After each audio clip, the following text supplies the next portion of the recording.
Hey guys, in this video, I'm going to take you on a little journey of the framing portion of this project and how we got from an old 1956 structure that was right here to what you see today.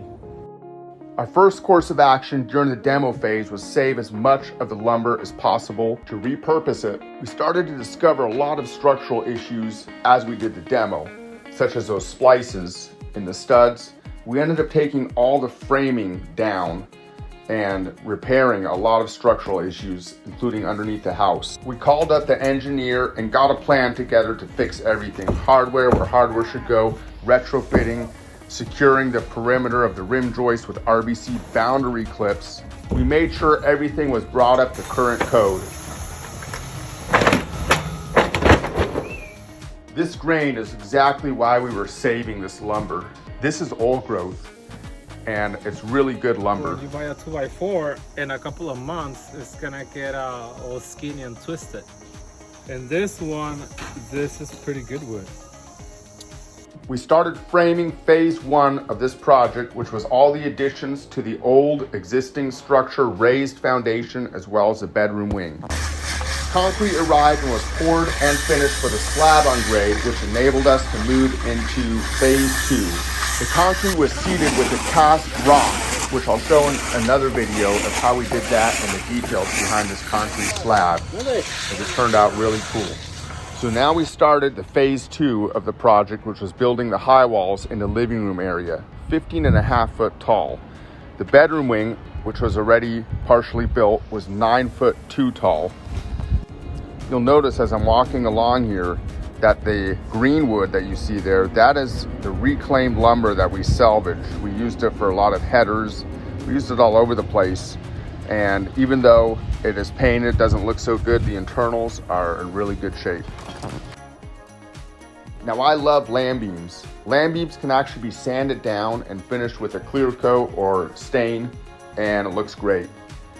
This lam beam is gonna go over our deck, and that deck will be an epay deck coming out of the master bedroom. We put a ram board over the concrete just to protect the concrete from drinks or food or anything that might get spilled on it, as this is going to be a finished concrete. To minimize waste, we saved any lumber that was over 14 inches and repurposed it. A little bit more. That's it. Things are moving along. Trusses are going on. Guys are working hard. We went with a 10-inch heel on this. You wondering what a heel is? It is, where my finger's pointing, top of the plate to the top of the truss. That is the heel, 10.5 inches. The reason for that is we're putting in an 8-foot door right there in the front. Here's what is being sold today. And here is the lumber that was used in the 50s, 60s, 40s. So we're continuing to use that throughout.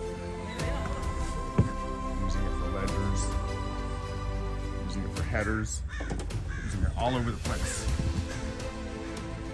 Scan of the project. That is the bedroom wing / deck. Deck going beyond that wall over there.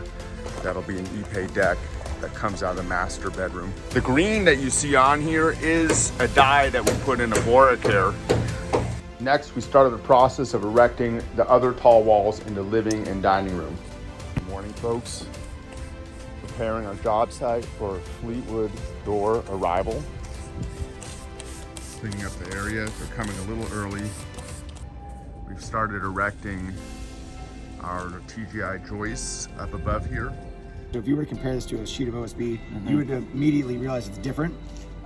What we do, as soon as we basically pull the moisture out of it, we drive an MDI resin into it, and then we go back and we lay it out and orient the strands, if you will, press the board down, and we create this, and it's water resistant. So nobody covers this. You let it rain, bust a pipe, morning dew every single day. What we guarantee is we have a 500-day no sand guarantee that says we guarantee there'll be no edge swelling or flaking or the board falling apart for 1.5 years, and that's just because lawyers are real and they make us put a time limit on it. Yeah. But the reality is this board's just not going to do anything. So you can put a bucket of water Eventually, depending on how long you keep it in, it might start absorbing water, but in the end of the day, it's basically a water-resistant subfloor that's twice as strong as any material you use. You were going to try to flash the corner of this window. Yep. The way you would do it, again, remember there's zip system on this.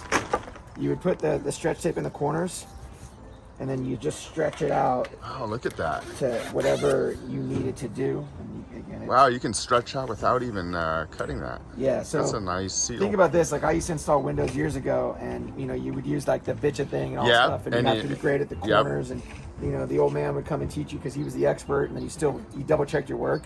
Yep. Well, now the guy that just started on the job site could flash a corner in what? Wow. What was that? 3.5 seconds or something like that. And I did it 1,000 times better than that old man who had to train me, you know, all those years ago. Yep. Always roll our tape, so you get our roller, you roll it right. But on zip system, the technology was meant to be together. Yeah. It will never come undone. In fact, it won't come undone here if I put enough pressure on it and basically activate it, if you will. I mean, this will be here forever. And now that corner, which is the weakest point of any waterproofing system, is 100% protected. De aquí para acá llevan 2x8.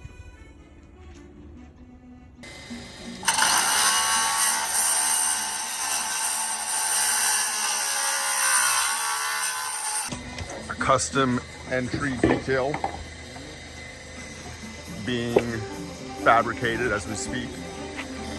So we have our kitchen roof angle coming down, centering in the hall where the joists will angle down, and then the roof rafters will angle back up. So it'll be like inside to outside LED light strip. And now our framers are doing some artwork on the subfloor. Essentially what they're doing is they're trying to configure exactly how the trusses are gonna work with the angle and the beams and everything.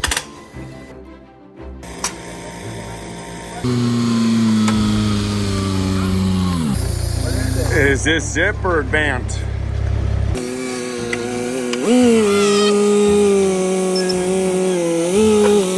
There are no clips that go in between these boards, unlike your typical plywood sheathing.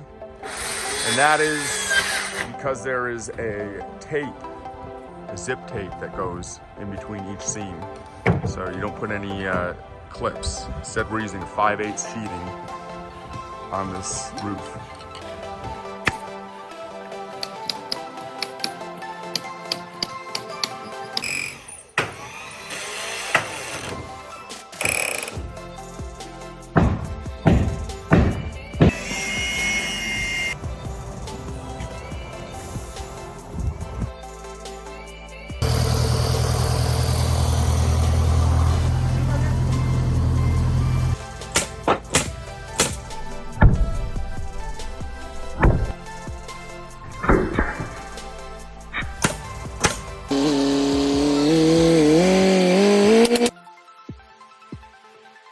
So we just about completed the living room, kitchen, and dining room, and now on to phase 3, and that is the porch.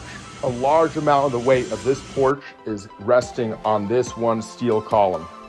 Rather than wait on our steel crew, we went ahead and got the steel column up with the framers. Oh, nice, Uziel. Was that the old 2x12 that you used up there? Oh, it looks good. That's good.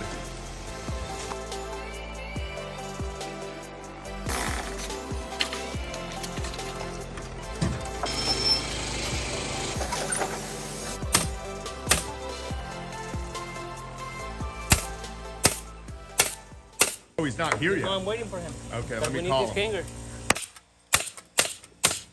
Okay, good.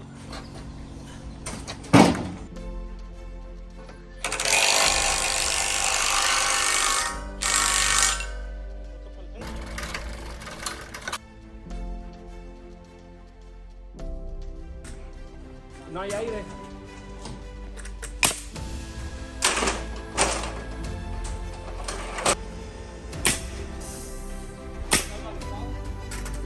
We applied a termite and mold treatment made by Bora Care prior to the Advantech sheathing being installed. After a long time waiting, the steel arrived.